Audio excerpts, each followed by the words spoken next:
नमस्कार, news for nation देख रहे हैं आप। आपके साथ मैं हूं ऋचा शर्मा। बिहार में कुछ ही महीनों बाद विधानसभा चुनाव होने हैं। ऐसे में महागठबंधन में मची रार समाप्त ही नहीं हो रही है। ये घमासान कम होने का नाम ही नहीं ले रहा है। हिंदुस्तानी अवाम मोर्चा के राष्ट्रीय अध्यक्ष और पूर्व सीएम जीतन राम मांझी लगातार कोऑर्डिनेशन कमेटी की मांग कर रहे हैं। इसके साथ सीएम पद का उम्मीदवार कौन होगा, इस पर मुहर लगाने के लिए कोऑर्डिनेशन कमेटी बनाना चाहते हैं। लेकिन दूसरी तरफ राजद की तरफ से उन्हें तवज्जो ही नहीं दी जाती है। आरजेडी के खिलाफ उन्होंने खुला मोर्चा खोल रखा और अपनी डफली अपनी राग अलाप रहे हैं। लेकिन इसी बीच अब खबर आ रही है कि रालोसपा की मुखिया यानी कि उपेंद्र कुशवाहा ने यह साफ कह दिया है कि तेजस्वी यादव ही महागठबंधन के बॉस होंगे। यानी कि अब उस पूरे फ्रेम से मांझी आउट नजर आ रहे हैं और अब मांझी को भी साइड कर दिया गया है, क्योंकि अब महागठबंधन के जो घटक दल हैं वो तेजस्वी यादव को ही अपना नेता मान रहे हैं।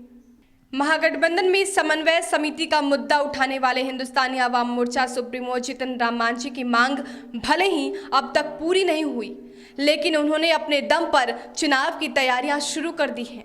भारतीय जनता पार्टी और जनता दल यूनाइटेड की तर्ज पर मांझी भी अब वर्चुअल रैली के जरिए पार्टी नेताओं से रूबरू हो रहे हैं। पार्टी की पहली वर्चुअल रैली में उन्होंने राष्ट्रीय जनता दल को चेतावनी देते हुए कहा कि वे नहीं चाहते कि महागठबंधन टूटे, इसलिए समन्वय समिति के मुद्दे पर फिलहाल खामोश हैं। साथ ही किसी महादलित को बिहार का मुखिया बनाने का मुद्दा उछाल तेजस्वी को बतौर मुख्यमंत्री प्रत्याशी खारिज भी कर दिया।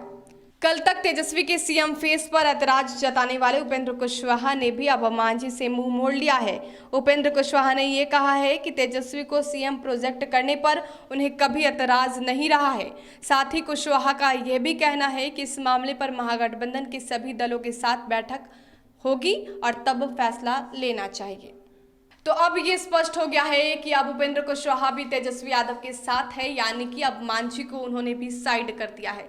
आपको बता दें कि जीतन राम मांझी कई दिनों से लगातार अल्टीमेटम पर अल्टीमेटम दे रहे हैं और लगातार वो ये कहते नजर आ रहे हैं कि कोऑर्डिनेशन कमेटी का गठन अगर नहीं किया जाता है तो वो एक बड़ा फैसला लेंगे। और इससे पहले उन्होंने 25 तारीख भी मुकर्रर किया, ये कहा था कि उस दिन वो बड़ा फैसला लेंगे और इसको लेकर खूब बातचीत भी हो रही थी। यहाँ तक कि ये बातें भी सामने आ रही थी कि मांझी हो सकता है कि एनडीए का दामन फिर से थाम ले और एनडीए में शामिल हो जाए।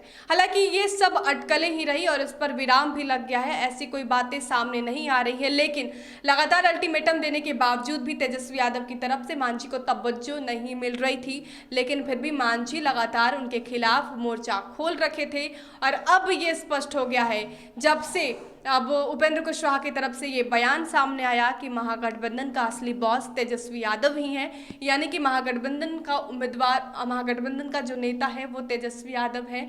ऐसा कहने के बाद कहीं ना कहीं यह स्पष्ट हो रहा है कि इस पूरे फ्रेम से मांझी आउट हो गए हैं। देश और दुनिया के तमाम अपडेट्स के लिए हमारे साथ बने रहिए और देखते रहिए न्यूज़ फॉर नेशन। नमस्कार।